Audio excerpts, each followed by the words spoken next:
अगला सूत्र चौथा बोलिए, लौकिक ईश्वरवत इतर्था। इतर्था का मतलब है उससे भिन्न, भिन्न प्रकार से। किस तरह भिन्न प्रकार से? यदि वो अपनों का उपकार ना करे और फिर उसका अधिष्ठातृत्व कोई कहने लगे तो तब तो वो लौकिक ईश्वर के समान हो जाएगा। लोक में जो ऐश्वर्य वाले व्यक्ति होते हैं उनके समान हो जाएगा। ये निंदित अर्थ में है यहां पर। ऐसे व्यक्ति जो ईश्वर कहलाते हैं, ऐश्वर्य से युक्त हैं, लेकिन अपना हित नहीं करते अपने लोगों का, और करते भी हैं तो उसमें उनकी व्यक्तिगत हित की भावना रहती है कि मैं इनको सहयोग करूं, इससे मेरे को ये मिलेगा, इसलिए वो कुछ देते हैं, इसलिए कुछ वो सहयोग करते हैं, स्वार्थ के वशीभूत होकर अपने लिए जो करते हैं। अगर परमात्मा जीवों के उपकार की दृष्टि से कर्म नहीं कर रहा है तो फिर तो वो तो लौकिक स्वार्थी ईश्वर के समान हो जाएगा, यानी दोष आ जाएगा। तो अपने आत्मीय आत्माओं के उपकार के लिए करता है, इसलिए उसका अधिष्ठातृत्व है और लौकिक ईश्वरों से वो अलग है। अपने लिए व्यक्तिगत कोई प्रयोजन न होते हुए भी बाकी सबका हित करना, आत्माओं का हित करना उसका प्रयोजन है। तो अगर नहीं मानेंगे तो लौकिक ईश्वर के समान वो निंदित हो जाएगा। ऐसा तो वो ईश्वर नहीं। इसलिए पहले वाली बात तो हमें माननी होगी, लौकिक ईश्वरवत इतर्था। ये सिद्धांत ही बोल रहा है आक्षेप के रूप में। यदि वैसा नहीं मानेंगे तो ये दोष आएगा। अगला सूत्र बोलिए, पारिभाषिको वाह। यदि वैसा नहीं मानेंगे कि वो परोपकार कर रहा है अन्य जीवों के लिए, तो फिर तो ऐसा ईश्वर केवल कथन मात्र के लिए होगा, पारिभाषिक होगा, केवल प्रतीक के रूप में होगा, बाकी उसका कोई महत्व नहीं है, क्योंकि वो आत्माओं के लिए कुछ कर ही नहीं रहा है। आत्माओं को कर्म के अनुसार फल मिल रहा है तो वो तो कथन मात्र का ईश्वर होगा, पारिभाषिक मात्र होगा। ये दोष आएगा। ये दोष सिद्धांत ही बता रहा है पूर्व पक्षी। दूसरे में यदि ये पिछला नहीं मानते हैं तो ये दोष आने लगेंगे। तो न तो चूंकि वो पारिभाषिक है, न लौकिक ईश्वर की तरह है, इसी से भी बात को पुष्ट कर रहे हैं कि वो जीवात्माओं के कल्याण के लिए ये सारे कार्य करता है। हो गया? अब कोई कहे कि कोई बात नहीं, इनको लौकिक की दृष्टि से मान लेंगे। जैसे लौकिक ईश्वर अपने राग के कारण से अपने हित के लिए दूसरों का कुछ हित करता है, ऐसा माने तो। और ये जो उपकार है कब होता है, कैसी स्थिति में? कर्म निरपेक्ष, कर्म सापेक्ष। तो जो कर्म निरपेक्ष कोई किसी का हित करता है कि सामने वाले ने तो कुछ कर्म किया नहीं है लेकिन फिर भी उसका हित कर रहे हैं, सामने वाला योग्य नहीं है लेकिन फिर भी उसको नौकरी दे रहे हैं, ये कब होता है? जब हमारा उससे क्या कोई ना कोई कुछ और संबंध होता है, वो राग का, स्वार्थ का संबंध होता है, तब ऐसी बातें होती हैं। तो परमात्मा का चूंकि किसी से रागात्मक संबंध नहीं है, अविद्या युक्त संबंध तो है, आत्मीय तो है हम उसके, लेकिन उस तरह का नहीं है संबंध जैसा गलत हो जाता है। तो उसके संबंध में अगले सूत्र में कहा, छठा सूत्र बोलिए, न रागात्रिते तत्सिद्धि प्रतिनियत कारणत्वात्। न रागाद्रिते तत्सिद्धि, राग के बिना उसकी सिद्धि नहीं होती है। किसकी? कर्म निरपेक्ष जो ऐसे ही किसी को कुछ भी दे देते हैं, उसकी राग के बिना सिद्धि नहीं होती है। यानी वहां राग हर जगह रहता है। अपने लोगों के लिए कुछ भी दे दिया, दूसरों के लिए नहीं दिया, ये जो पक्षपात होगा, भिन्नता करेंगे, तो वहां तो राग रहेगा। राग, अगर ये पक्षपात देखा जा रहा है तो राग अवश्य है, निसंदेह है। ये परमात्मा पे भी घटता है, मनुष्यों पे भी घटता है। किसी को पक्षपात करता यदि हम देख रहे हैं, इसका मतलब है राग है इसका उसमें। अगर उचित ढंग से सब प्रमाण हो रहा है, कुछ सोच समझ के, और वो बताता है कि इसलिए मैं ऐसा कर रहा हूं, उसका कोई औचित्य है, तब राग नहीं कहेंगे, तब तो उचित निर्णय है। वो चाहे अपने लिए हो, अपने संबंधित व्यक्ति के लिए हो या दूसरे के लिए हो, उसको राग नहीं कहते हैं। अब कोई अधिकारी उसके अपने बच्चे का भी चयन करता है तो क्या अपने बच्चे का चयन नहीं कर सकता है? वो योग्य है तो करना चाहिए। तो अपने व्यक्ति को चुनना इतने मात्र से राग सिद्ध नहीं हो जाता, क्योंकि वो योग्यता के आधार पर कर रहा है, उसका आधार है, प्रमाण है, औचित्य है, तर्क युक्ति है उसके पीछे, तब नहीं कहा जाएगा इसको राग वाला। लेकिन उसके बिना यदि कर रहा है तो राग अवश्य है, ये पक्का है। और जिसमें राग और द्वेष है उसकी अभी जीवन मुक्ति स्थिति तो पहुंची नहीं है, उससे नीचे नहीं चाहिए। हो सकता है समाधि भी नहीं लगी हो, समाधि भी नहीं लग पाएगी, मुश्किल होता है। तो जब हम किसी की परीक्षा भी करते हैं तो राग और द्वेष अविद्या से भी करते हैं, राग और द्वेष से भी करते हैं। ये क्लेश है, ये क्लेश रहते हैं तो न्यूनता ही मानी जाएगी साधना में। अपनी भी परीक्षा हम करते हैं, इसके आधार पर हम फिर अपनी योजना को बनाते हैं, साधना का कार्यक्रम बनाते हैं कि मेरे में ये कमी है, मेरे को इसको दूर करना है, इसके लिए तप करना है, इसको सहन करना है, इसमें सुधार करना है। तो अपना भी पता इससे लगता है।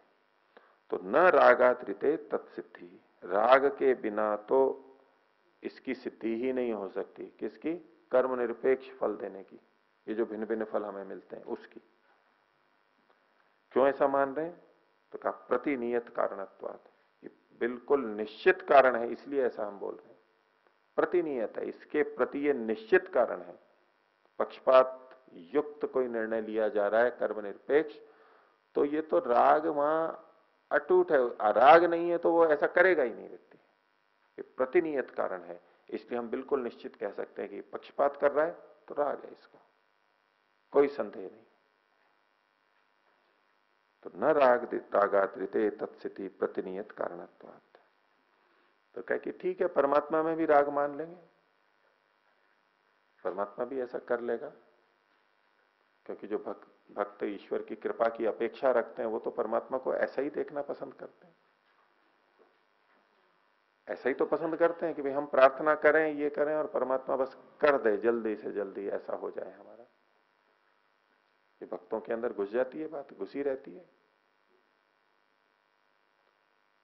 तो यदि परमात्मा में ऐसा राग माना जाए, मान लिया जाए, तो क्या होगा? अगला सूत्र बोलिए, तद योगे भी न नित्य मुक्ता। अगर ऐसा माना जाए, अपि का मतलब है अगर ऐसा माना जाए, संभावना में है अपि शब्द, तो उसका योग होने पर, यानी राग का योग होने पर न नित्य मुक्त, वो नित्य मुक्त कहला ही नहीं सकता। जबकि परमात्मा नित्य मुक्त है, पीछे आई चुकी है ये बात। नित्य मुक्त कौन है? सदा मुक्त कौन है? परमात्मा है। आत्मा तो मुक्त भी होता रहता है, बद्ध भी होता रहता है, दोनों है उसके। परमात्मा ही नित्य मुक्त है, वो एक सिद्धांत स्थिर है, श्रुति से भी पता लगता है। तो यदि हम ये कल्पना करें कि परमात्मा भी राग से ग्रस्त हो जाता है, तो बोले फिर वो नित्य मुक्त नहीं रह सकता, नित्य मुक्त हो ही नहीं सकता। नित्य मुक्त वही होगा, हो सकता है, जिसका ज्ञान शुद्ध हो, और ज्ञान शुद्ध होगा वो राग और द्वेष से रहित हो सदा सदा के लिए, नित्य रूप से, वही नित्य मुक्त हो सकता है। नहीं तो यही तो बंधन का कारण है। राग से ही तो बंधन प्राप्त होता है। राग विराग और योग सृष्टि, सृष्टि किसे कहते हैं? राग और विराग, राग और द्वेष, इसका योग ही तो सृष्टि है ये सारा। और परमात्मा भी वही करने लगेगा तो वो भी सृष्टि में आएगा, बंधन में आएगा। फिर नित्य मुक्त क्या हुआ? फिर वो परमात्मा भी क्या हुआ? वो तो आत्माओं जैसा ही हो गया।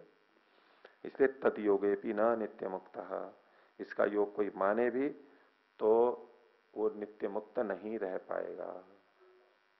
इसलिए परमात्मा तो राग से रहित है, और वो कर्म सापेक्ष फल देता है, अपने आप नहीं देता है, कर्म के आधार पर फल देता है। इसी बात को कहा जा रहा है। हो गया?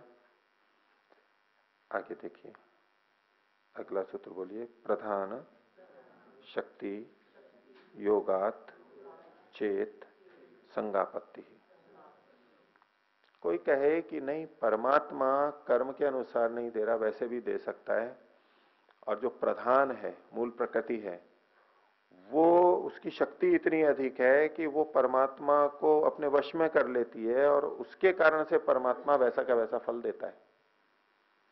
प्रकृति ही ये सोच रही है कि इसको ऐसा शरीर दूं, इसको ये इंद्रिय दूं, और उसके वशीभूत होकर परमात्मा को वैसा वैसा करना हो रहा है। क्योंकि संसार की भी, प्राकृतिक पदार्थों की भी शक्ति बहुत अधिक लगती है। वायु की कितनी शक्ति है, और पूरे देखो तो समुद्र की कितनी शक्ति है, कितने वेग से अगर पानी जाता है तो कैसा होता है। अग्नि की कितनी शक्ति है, बड़ी बड़ी अग्नियों को देखें तो ऐसे। तो शक्ति बहुत अधिक लगती है हमारे को जड़ पदार्थों की भी। उनको लगे कि परमात्मा इस प्रकृति की, जो पूरी प्रकृति है उसका मूल प्रधान, उसकी भी जो अनंत शक्ति है, अनंत ऊर्जा है, उसमें अनंत जैसी लगती है हमें, उससे वशीभूत होकर के ये सारा का सारा कर रहा है। परमात्मा वो वश में है, और वो उसके बलात् जैसा करना है वैसा वो करवाता जा रहा है। प्रकृति करवाती जा रही है, पुरुष परमात्मा करता जा रहा है, बनाता जा रहा है। तो बोले यदि ऐसा करें तो, ऐसा माने तो प्रधान शक्ति योगाचेत, प्रधान की शक्ति के योग से, योग का मतलब ऐसे बाध्य करके ऐसा करें तो संगापत्ति, संग की, राग की, आसक्ति की आपत्ति आ जाएगी। परमात्मा क्यों ऐसा कर रहा है उसके अनुसार, ये दोष आ जाएगा। तो परमात्मा नहीं रह पाएगा। यद्यपि परमात्मा प्रकृति की सहायता से शरीर आदि उत्पन्न करता है, सृष्टि को बनाता है, उसकी शक्ति का प्रयोग करता है, ये उस संदर्भ में नहीं कहा जा रहा है। यहां बाध्यता, मजबूरी साथ में जुड़ी हुई है कि प्रकृति ही बलात् उससे ऐसा करवा रही है। ऐसी स्थिति में तो बोले प्रधान शक्ति योगा चेत संगापत्ति, संग की आपत्ति आ जाएगी। तो ये तो नहीं हो सकता। परमात्मा तो असंग है, वो प्रकृति से कैसे जुड़ जाएगा और प्रकृति के अनुसार कैसे चलेगा। वो प्रकृति के अनुसार नहीं चल सकता। और अगला सूत्र, कोई कहे कि अच्छा चलो, प्रकृति का भी योग नहीं है, प्रकृति से भी बाध्यता नहीं है, और वो भी कुछ राग से युक्त होकर के शरीर नहीं देता है, लेकिन परमात्मा तो ऐश्वर्य से भरा पड़ा है, हर जगह उसका ऐश्वर्य है, विभिन्न गुणों से युक्त है, और ऐसा परमात्मा सब जगह विद्यमान है। तो बस वो ऐश्वर्य से युक्त है, इसी से हमारे को ये सब चीजें हो जाती है अपने आप। न तो वो करता है, करने लगे तो कहेंगे कि भी दोष आ रहा है, राग से युक्त है वो। नहीं, बस वो ऐश्वर्य से संपन्न है, इसलिए सब कुछ ऐसा हो जाता है। अगर ऐसा माने तो उसके लिए सूत्र है नवा, बोलिए। सत्ता मात्रात चेत सर्वैश्वर्यम। अगर परमात्मा की सत्ता, उपस्थिति मात्र से ये सारा का सारा हो रहा है, तो फिर तो सर्वैश्वर्य होना चाहिए, सब में वैसा ही ऐश्वर्य आ जाना चाहिए। क्योंकि परमात्मा सब जगह है और सब जगह उसका समान ऐश्वर्य है, सारे गुण कर्म, उसके स्वभाव, विविधता, वो सब जगह है। यदि परमात्मा की सत्ता मात्र से ही ये सब हो रहा है, उसमें परमात्मा की इच्छा प्रयत्न कुछ नहीं है, कर्म भी कुछ नहीं है, तो फिर तो सब में समान ऐश्वर्य आ जाना चाहिए था। जितना भी ऐश्वर्य आ सकता हो मनुष्य में, प्राणियों में, शरीरों में, वो सारा ऐश्वर्य आ जाना चाहिए था, और वो सबका समान होना चाहिए था, भेद नहीं होना चाहिए था उसमें। जैसे अग्नि अगर गर्म है और अग्नि सब जगह फैली है, तो वो सब जगह वैसा करेगी, सभी एक जैसा प्रभाव आएगा उसका, प्रकाश का, गर्मी का। तो अगर परमात्मा है, और परमात्मा तो अंदर बाहर सब जगह है, तो फिर तो सब जगह ऐश्वर्य हो जाना चाहिए था। लेकिन वो चूंकि नहीं है, इससे पता लगता है कि परमात्मा की उपस्थिति मात्र से ये चीजें नहीं होती हैं। सत्ता मात्रा चेत सर्वैश्वर्यम।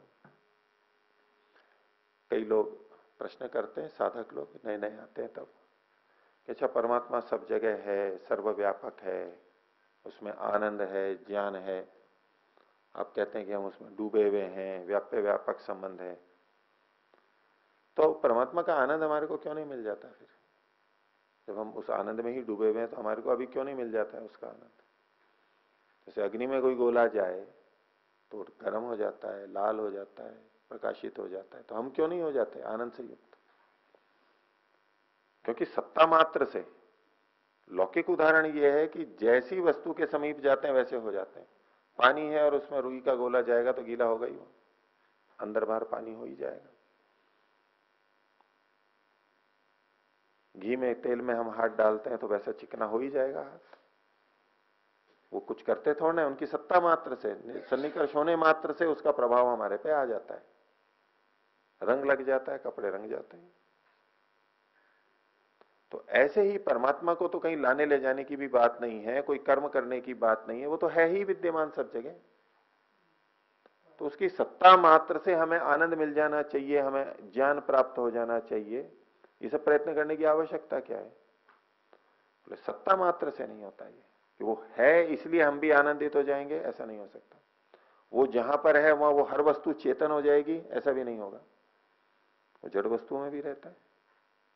ये भी प्रश्न उठाते रहते हैं, हमारे शरीर में आत्मा है तो हम चेतन है, तो परमात्मा सब जगह है तो ये चीजें चेतन क्यों नहीं हो जाती है? सत्ता मात्र से ये ऐश्वर्य नहीं आता है, ना चेतनता आएगी, ना आनंद आएगा, ना ज्ञान आएगा, क्योंकि ये सब चीजें उसके नियंत्रण में है। वो चेतन है, वो जड़ नहीं है। ये सत्ता मात्र से जो होता है वो जड़ वस्तुओं में देखा जाता है कि उनका अपने गुणों पर कोई नियंत्रण नहीं होता और एक से दूसरे में गुण जहां जहां जा सकते हैं वो जाते रहते हैं, प्रभावित होते हैं।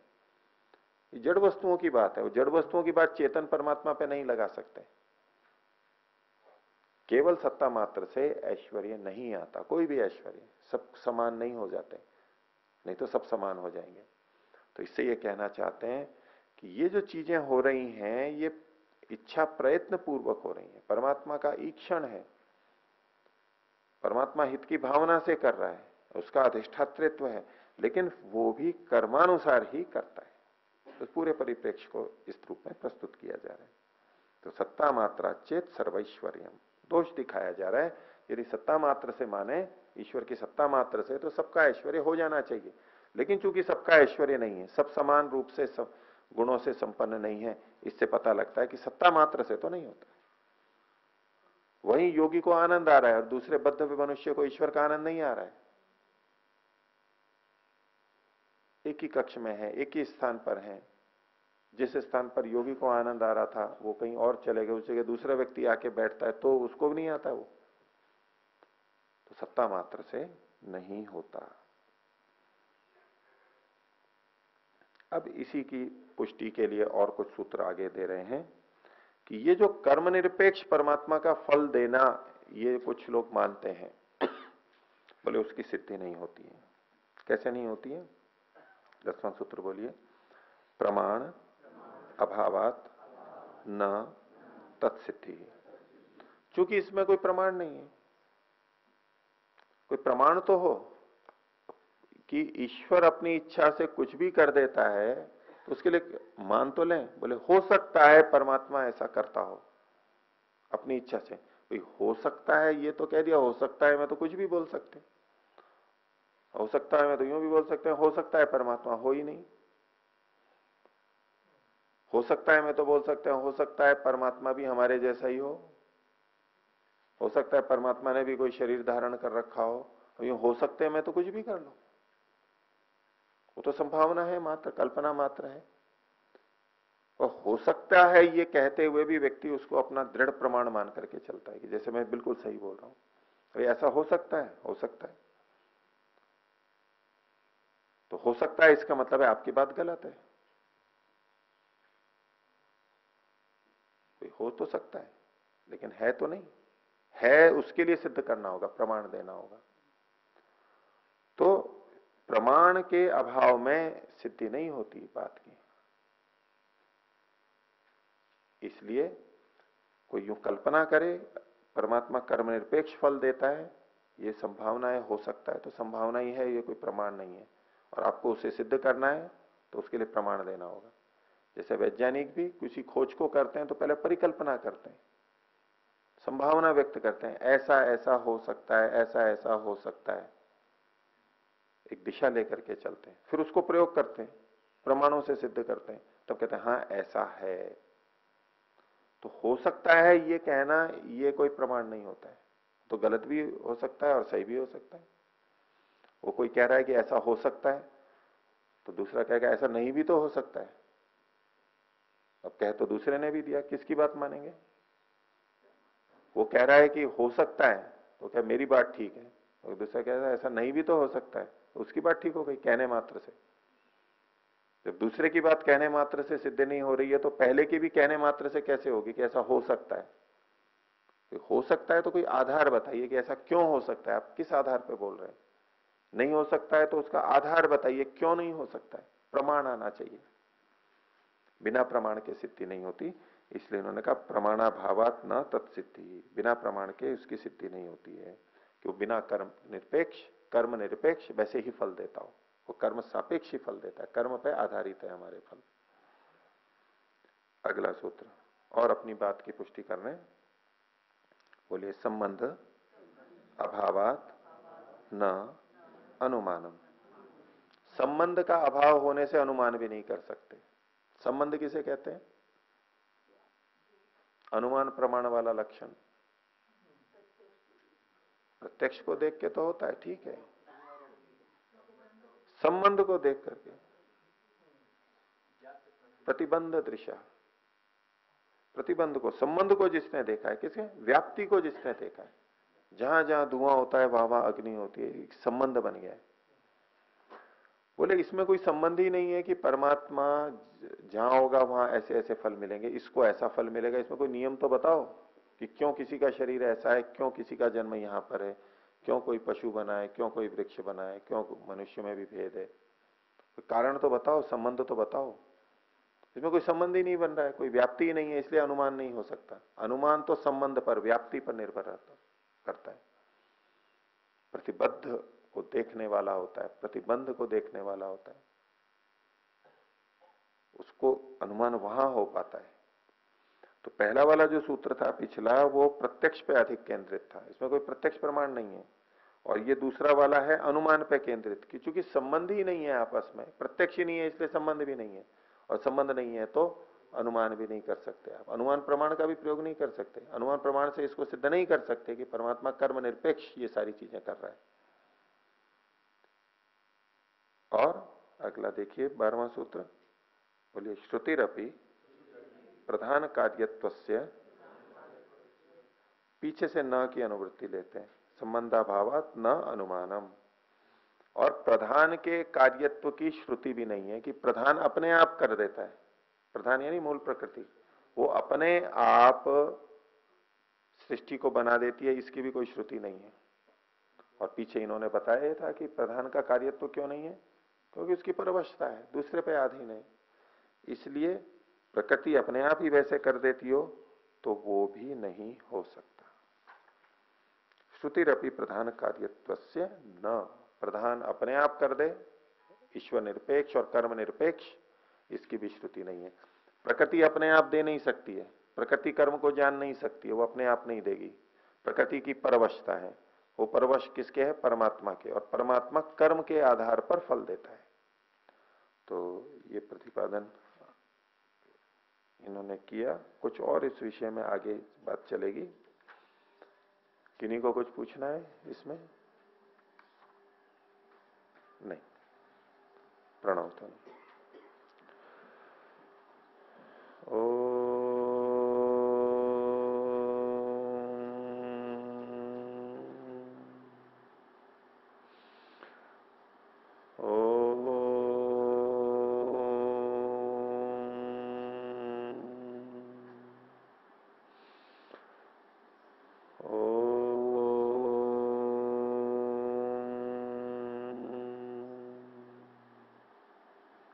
सभी को सादर अभिवादन। ओम।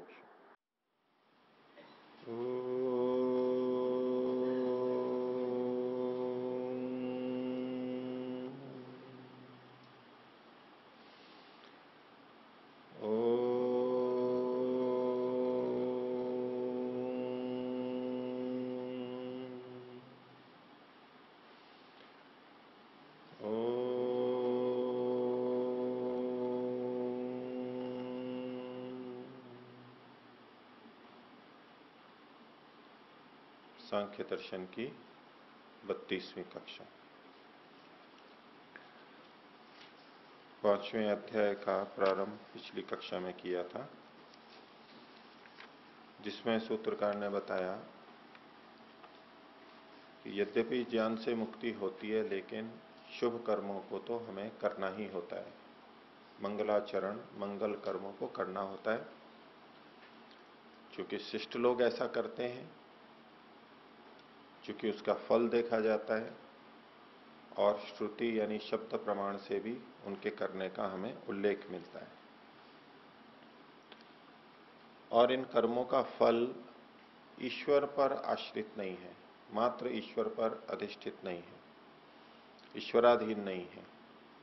ईश्वर मन मर्जी से फल नहीं देता, वो कर्मानुसार ही देता है। और जीवों के हित के लिए क्योंकि वो देता है एक कर्म का फल, इसी कारण से उसका अधिष्ठातृत्व है, उसका स्वामित्व जीवों पर, संसार पर, इसलिए कि वो जीवों के हित के लिए देता है, इसीलिए उसका अधिष्ठातृत्व है।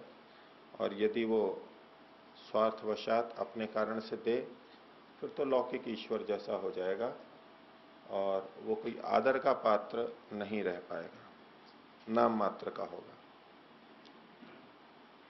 और कर्म निरपेक्ष फल को देना, भिन्न भिन्न शरीरों को देना, ये बिना राग के नहीं हो सकता है।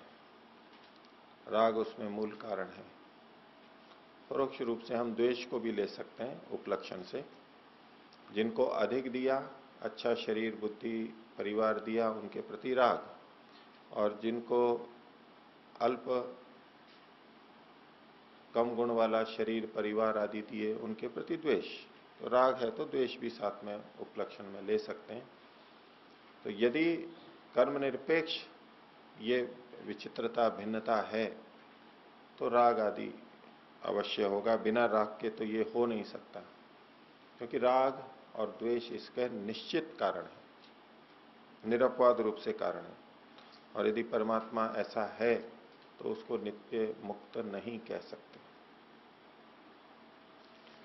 तो परमात्मा कैसे फल देता है?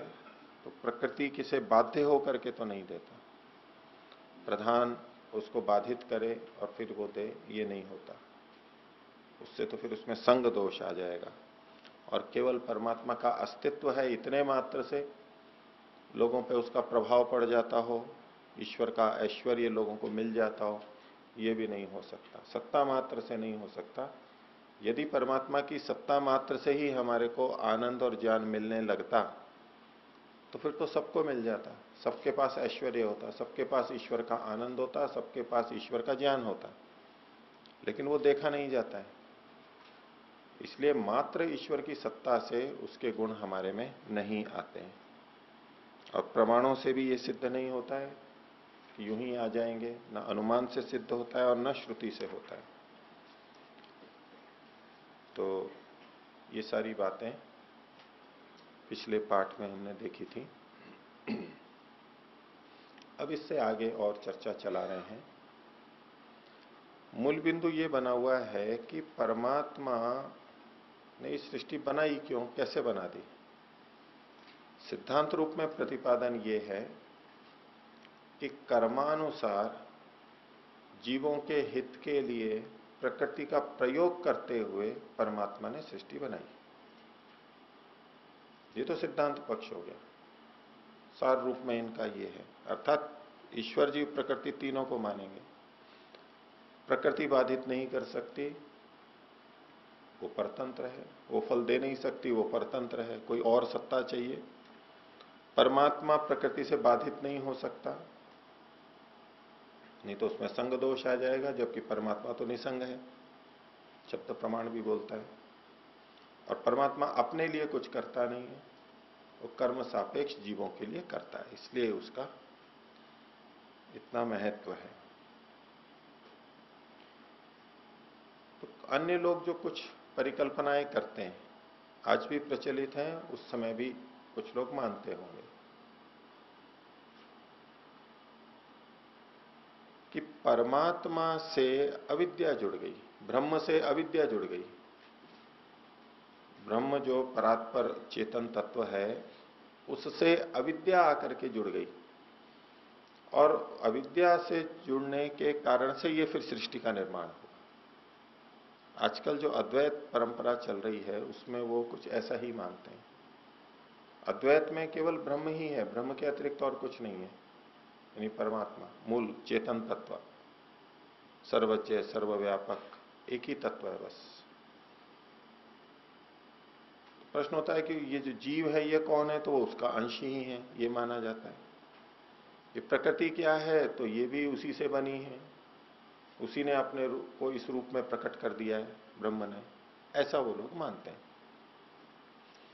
तो परमात्मा तो शुद्ध पवित्र था, निर्लिप्त था, असंग था, वो क्यों जीव के अंश में आया और बंधन में पड़ा, प्रकृति के योग में आया, और उसने ये प्रकृति को क्यों बनाया, कैसे ये सब हो गया, तो उसका कारण वो कहते हैं अविद्या। अविद्या से ग्रस्त हो गया। तो अविद्या से परमात्मा ग्रस्त हो सकता है, नहीं हो सकता है, क्या संभावना है, वो चर्चा आगे प्रारंभ की जा रही है।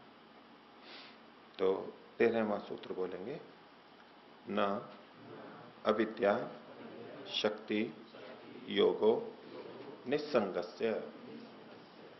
निस्संग का, जो संग से रहित है, राग से रहित है, जिसमें संग दोष नहीं है, वो किसी से संग नहीं कर पाता है, करता नहीं है, असंग है, निर्लिप्त है, उसके साथ अविद्या रूपी शक्ति का योग नहीं हो सकता। अविद्या को एक शक्ति के रूप में मानते हैं, माया अविद्या वो शक्ति है, तभी तो परमात्मा को ग्रसित कर लेती है, ब्रह्म को ग्रसित कर लेती है उनके पक्ष में, तो एक शक्ति। तो उस अविद्या ने परमात्मा को, ब्रह्म को ग्रसित कर लिया, ऐसा जो कहें कि बोले ऐसा हो नहीं सकता, क्योंकि परमात्मा तो असंग है, निर्लिप्त है, निस्संग है, उसके साथ कोई चीज जुड़ ही नहीं सकती। वो विद्या से युक्त है, शुद्ध विद्यावान है, तो जो विद्या से युक्त है उसमें अविद्या कैसे आ सकती है, अविद्या कैसे जुड़ सकती है, तो इसका बिल्कुल निषेध कर दिया। ये कोई कारण नहीं है कि ब्रह्म परमात्मा अविद्या से ग्रस्त हुआ और इसलिए इस संसार के प्रपंच में पड़ा। जीवों के संदर्भ में यह माना जा सकता है कि अविवेक के कारण, मिथ्या ज्ञान के कारण हम प्रपंच में पड़ते हैं, राग द्वेष से युक्त होते हैं, तो ये संसार हमारा बन जाता है। लेकिन परमात्मा के लिए ऐसा नहीं कह सकते, इसलिए कहा न अविद्या शक्ति योगो निस्संगस्य। निस्संग परमात्मा से अविद्या का योग तो हो ही नहीं सकता, असंभव है। और इसमें और भी बातें आती हैं, जब वो ये कहते हैं कि अविद्या से ग्रस्त हो गया, तो आपकी प्रतिज्ञा तो ये थी कि अद्वैत है, एक ही चीज है, एक से अतिरिक्त कोई दूसरी है ही नहीं। तो जब अकेला था तो किसी दूसरे के साथ संग की बात ही नहीं आती। अब अविद्या से उसका संग हो गया, अविद्या से ग्रस्त हो गया, तो अविद्या दूसरी चीज कहां से आ गई, एक ही तो था। और यदि उसको मानते हो आप कि अविद्या भी थी और ब्रह्म भी था, तो फिर अद्वैत नहीं था, तो दो चीजें हुई, फिर तो दो को मान लिए। इसलिए प्रारंभ में ही ऐसा उनका अयुक्त युक्त चिंतन है, समाधान है, वो संगत नहीं बैठता है। उन्होंने कहा कि न अविद्या शक्ति योगो निस्संग से।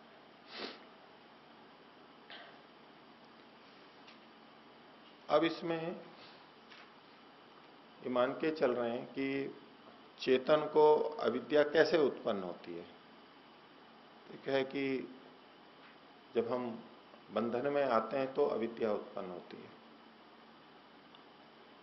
जब हम बंधन में रहते हैं, प्रकृति के संपर्क में रहते हैं, तो अविद्या हो जाती है। इंद्रियों का दोष ही ऐसा है। आत्मा शरीर में जब आती है और जो जानती है तो अविद्या से ग्रस्त होती है, एक सामान्यतः माना जाता है। तो ऐसा ही परमात्मा के संदर्भ में भी हम लगा लें कि परमात्मा में भी इस प्रकृति के योग से, कार्य जगत के योग से अविद्या उत्पन्न हो गई, ऐसा माने कोई कल्पना करे। ये अविद्या और ये प्रकृति कैसे चलते रहते हैं? तो पहले ब्रह्म अविद्या से ग्रस्त हुआ और उससे फिर कार्य जगत की प्रकृति बनी और उस प्रकृति के संयोग से फिर अविद्या उत्पन्न हुई, फिर उस अविद्या के कारण से प्रकृति से संयुक्त हुआ, प्रकृति के रूप में परिणत हुआ। ये क्रम चलता रहे। ऐसा यदि कोई माने, ऐसा जो कहते हैं, उसके लिए अगले सूत्र के अंदर बात कही।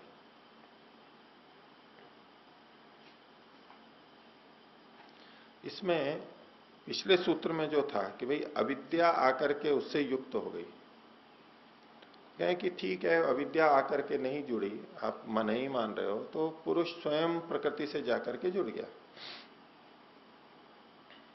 अविद्या से ग्रस्त हो गया। अविद्या स्वयं आकर के नहीं जुड़ी, पर ब्रह्म स्वयं जाकर के अविद्या से जुड़ गया और ये प्रकृति बन गई। ऐसा भी नहीं हो सकता, दोनों ही संभव नहीं है। तो इसमें जो दोष आ रहा है उसको बता रहे हैं 14वां सूत्र। बोलिए।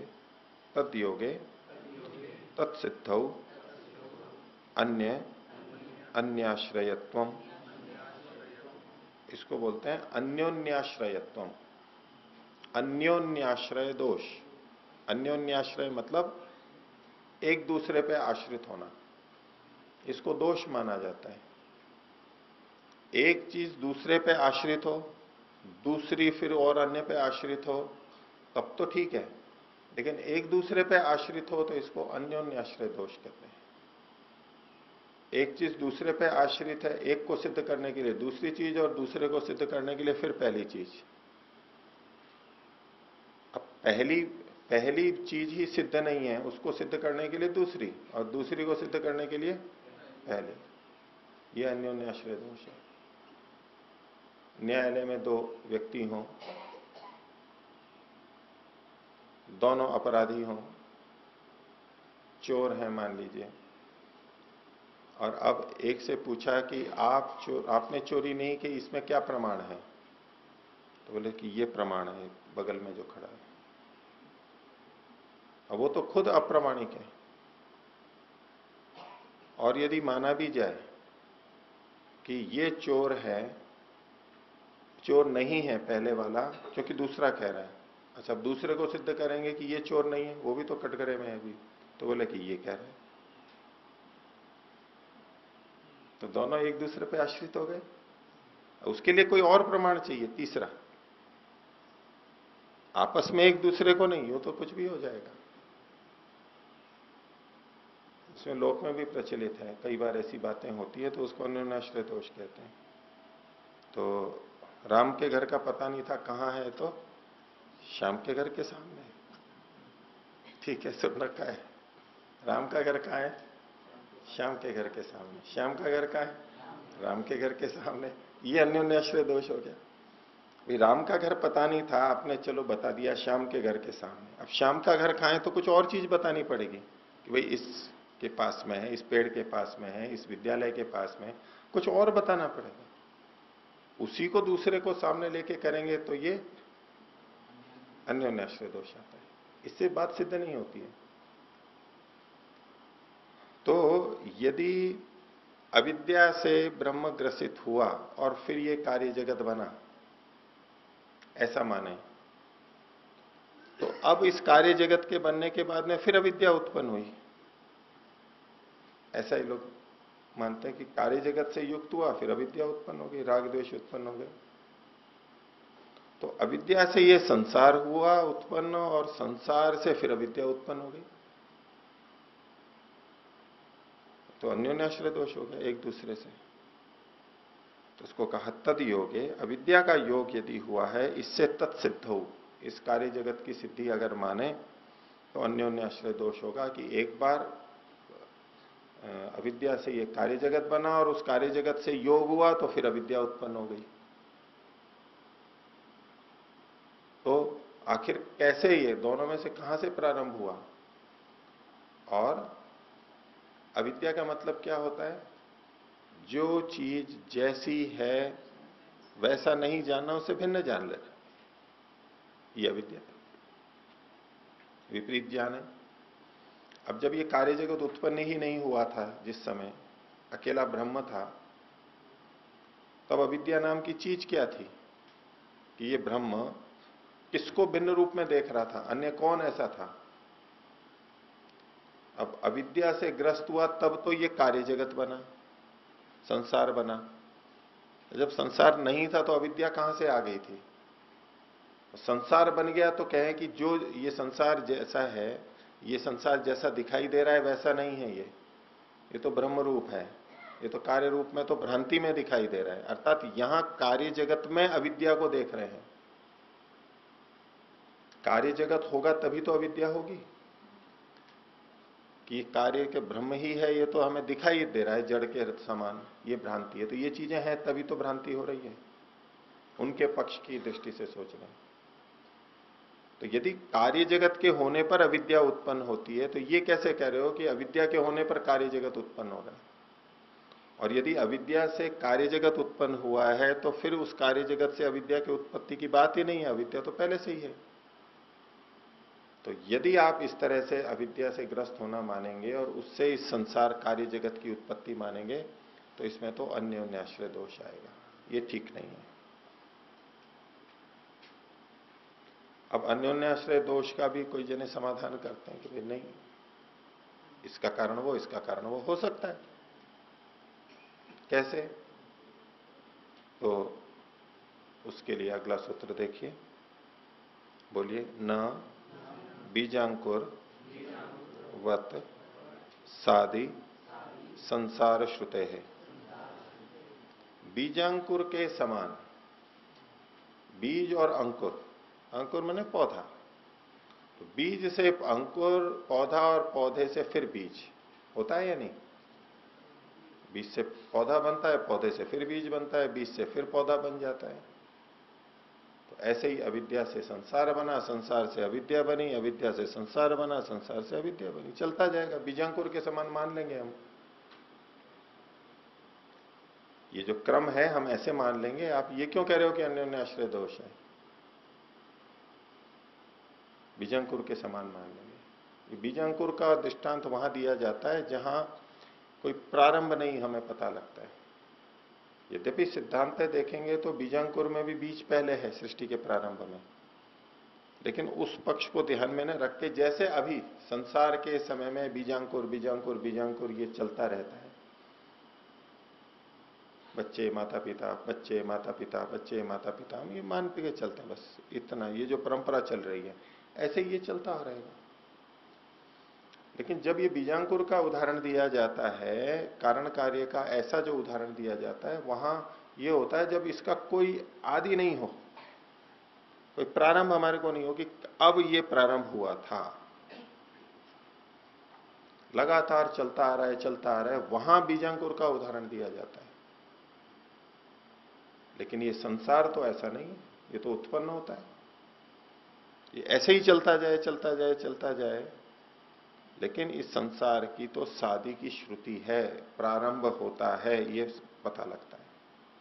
श्रुतियां कहती हैं कि प्रारंभ होता है, उत्पन्न होता है। तो कहा न बीजांकुरवत, ये बीजांकुर के समान आप यहां समाधान नहीं दे सकते, क्योंकि ये शादी है। यदि अनादि होती, अनादि श्रुति होती, संसार की अनादि श्रुति होती कि कभी भी पहली बार उत्पन्न ही नहीं हुआ, चल रहा है, तब उस प्रसंग में हम ये उदाहरण दे सकते हैं कि आखिर प्रारंभ कब हुआ, प्रारंभ है नहीं, उन प्रसंगों में दे सकते हैं। लेकिन ये जो सृष्टि की उत्पत्ति हुई है अभी इस बार वाली सृष्टि की, ये तो उत्पत्ति स्वीकार की जाती है।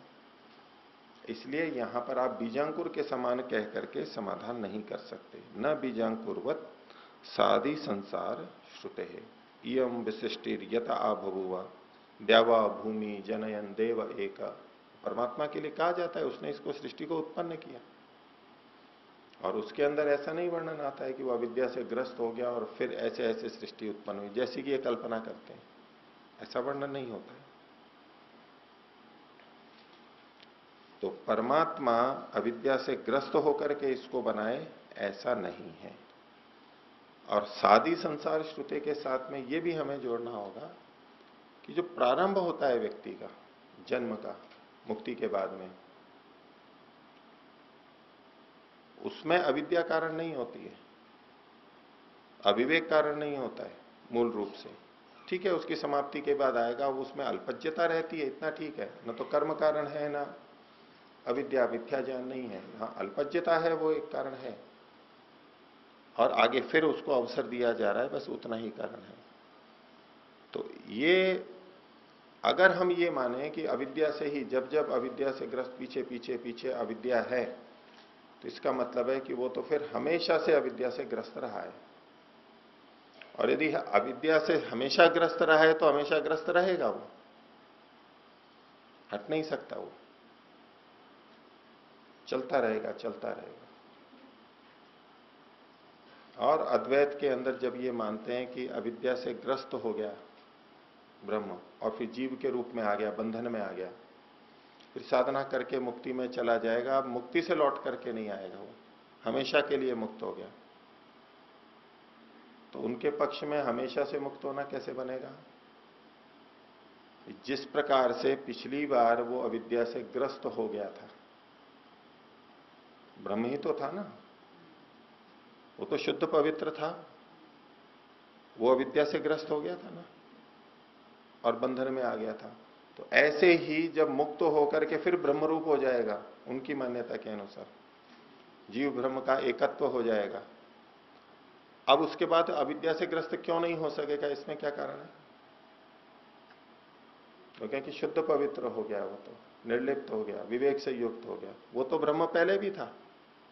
जब आप उसको अविद्या से ग्रस्त होना कह रहे हो जिस क्षण, उससे पहले भी तो वो अविद्या से युक्त नहीं था, शुद्ध पवित्र था, निर्लिप्त था। वो कैसे हो गया था? जब अगर वहां हो गया आपके मत में, तो मुक्ति में जाएगा तो वहां फिर हो सकता है, ब्रह्मरूप हो गया तो फिर अंश अविद्या से ग्रस्त हो सकता है। और आपके यहां तो कोई नियम भी नहीं है कि इतने साल तक तो मुक्ति में रहेगा, वो तो कभी भी ग्रस्त हो सकता है। कौन सा भाग ग्रस्त होगा अविद्या से, क्या पता है? कोई नियम थोड़ा ना है। जो अभी अभी ब्रह्म रूप बना है वही अंश फिर से अविद्या से ग्रस्त होकर आ जाएगा, क्या पता है? और कोई अंश ब्रह्म रूप है तो है, बस चल रहा है, वो अविद्या से ग्रस्त नहीं हुआ। वहां क्या नियम है? व्यवस्थापक नियम क्या है कि कौन सा अंश अविद्या से ग्रस्त होगा, बंधन में आएगा, जन्म मरण के चक्र में आएगा? क्या नियम है वहां पर? कुछ भी नहीं। तो अविद्या से ग्रस्त होना और उससे फिर ये योग होना, ये ब्रह्म में संभव नहीं है। ब्रह्म तो, परमात्मा तो सृष्टि की उत्पत्ति करता है बिना अविद्या के, अविद्या से ग्रस्त हुए बिना, जीवों के हित के लिए वो करता ही रहता है। अगला सूत्र बोलिए। विद्या तो अन्यत्वे ब्रह्म बाध प्रसंग। अविद्या को अगर यूं माने कि ब्रह्म में अविद्या की शक्ति का योग हुआ और ये कार्य रूप में बदला, कैसे? कि जो विद्या से भिन्न है वो अविद्या है। अविद्या किसे कहेंगे? अब अविद्या को अलग से तो कुछ मान नहीं सकते, अलग मानते ही तो द्वैत आ जाता है। भैया अविद्या है क्या? तो बोले जो विद्या से भिन्न है वो अविद्या है। विद्या तो अन्यत्वे, विद्या से भिन्न है वो अविद्या, ऐसा ही तो कहते हैं ना। ज्ञान और अज्ञान में क्या अंतर है? जो ज्ञान से भिन्न है, जो ज्ञान नहीं है, वो अज्ञान है, ऐसा कहेंगे ना। विपरीत कह देते हैं, अ लगा दिया, विद्या और अविद्या। विद्या का जहां अभाव है, विद्या से जो विपरीत है वो अविद्या। तो अगर आप यूं कहते हो कि विद्या से भिन्न, विद्या से भिन्न जो जो भी है वो सब अविद्या है, अगर विद्या से अन्यत्व को कहेंगे कि जो भी विद्या से भिन्न है वो सब अविद्या है, तो ब्रह्म की बाधा का प्रसंग आ जाएगा आपके पक्ष में कि ब्रह्म भी फिर क्या है? विद्या से भिन्न है, क्योंकि ब्रह्म विद्या तो नहीं है, ब्रह्म विद्या से भिन्न है। और ब्रह्म विद्या से भिन्न है, और आपने कहा कि विद्या से भिन्न जो जो भी है वो अविद्या है, तो ब्रह्म भी अविद्या ही हो जाएगा फिर। इसलिए आप ये परिभाषा भी नहीं कर सकते कि जो विद्या से भिन्न है वो अविद्या है, ऐसा हम मान लेंगे, यहां वो नहीं चलेगा। तो अविद्या तो अन्यत्वे ब्रह्म बाध प्रसंगा। और उस अविद्या से ब्रह्म ग्रसित भी हो जाता है यदि, तो भी बाधा है। और यदि वो कोई कहे कि नहीं अविद्या होती तो है लेकिन उससे ब्रह्म को कोई बाधा नहीं होती है, ब्रह्म उससे ग्रसित नहीं होता है, तो उसके लिए अगला सूत्र कहा 17वां, बोलिए, अबाधे नैष्फल्यम।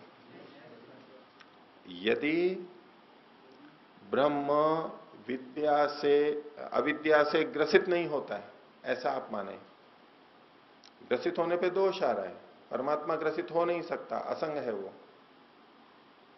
वो कहने लगे नहीं अविद्या होती है उससे सृष्टि रचना होती है लेकिन ब्रह्म अविद्या से ग्रसित नहीं होता है, ऐसा यदि वो माने तो कहें तो उसके लिए कहा कि यदि वो अविद्या ब्रह्म को ग्रसित नहीं कर सकती तो उस अविद्या का प्रभाव क्या है, फिर फल क्या है। तो अबाधे, अविद्या से यदि ब्रह्म ग्रसित ही नहीं होता है, प्रभावित ही नहीं होता है, तो नैष्फल्यम, फिर तो उस अविद्या की निष्फलता है। आप उस अविद्या के कारण, माया के कारण से इस सृष्टि की उत्पत्ति मानते हैं, वो तो फिर निष्फल होगा, परमात्मा तो उससे प्रभावित ही नहीं हो रहा है। वैसे परमात्मा प्रभावित नहीं होता, लेकिन उनके पक्ष में ये दोष दिखाया जा रहा है कि यदि आप ऐसा मानते हो कि ब्रह्म अविद्या से ग्रसित नहीं होता, तो फिर आपकी वो अविद्या किस काम की है। ब्रह्म ग्रसित नहीं होता है और फिर आपके मत में तो फिर सृष्टि भी उत्पत्ति नहीं होगी, जो दूसरे पे प्रभाव नहीं डाल सकता उसका होना ना होना बराबर है, निष्फलता है। तो अबाधे नैष्फल्यम, उस अविद्या की तो फिर निष्फलता हो जाएगी।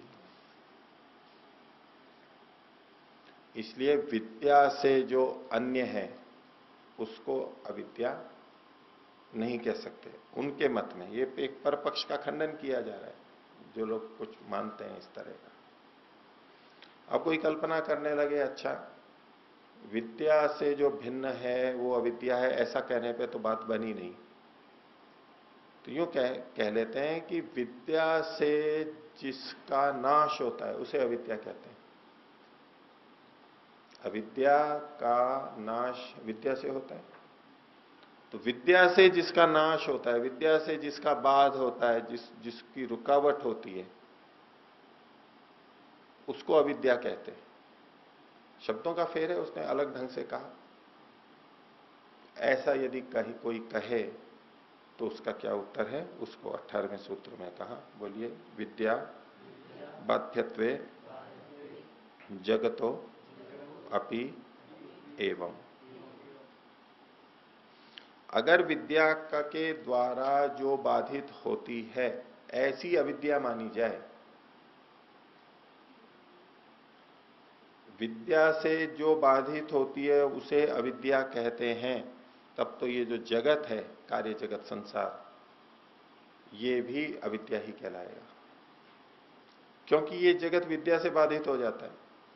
जब विद्या आ जाती है यानी विवेक हो जाता है तो ये संसार छूट जाता है उस व्यक्ति का, उस आत्मा का। अब वो बाधित हो जाता है कार्य जगत बाधित हो जाता है, वो उसको शरीर आदि नहीं दे सकता, बंधन में नहीं ला सकता, ये उसका बाधित होना ही तो है। जब कार्य जगत शरीर देता रहता है, शरीर मिलता है, जन्म मरण होता है, अभी तो कार्य जगत बाधित नहीं हो रहा है, वो फल देता जा रहा है, शरीर आदि का योग हो रहा है। और जब विवेक हो जाता है तो अब जन्म मरण का चक्र छूट जाता है, अब वो शरीर नहीं दे पाता उस आत्मा को, तो उसका बाध ही तो है। जिस कार्य को वो कर रहा था, वो कार्य अब, जिस कार्य को वो कर रही थी प्रकृति, वो अब नहीं कर पा रही, ये उसका बाध ही तो है। जगत जो कार्य कर रहा था उसका बाध ही तो है। इसलिए कहा कि विद्या बाध्यत्व, यदि ऐसा मानते हैं कि जो विद्या से बाधित होता है उसे अविद्या कहते हैं, तो विद्या से तो जगत भी बाधित होता है, तो फिर तो जगत भी अविद्या हो गया आपके मत में तो। जबकि जगत तो सत्य है, ये संसार जिस रूप में है वो सत्य है, वास्तविकता है, कल्पना नहीं है। तो विद्या बाध्यत्वे जगतो अपि एवं।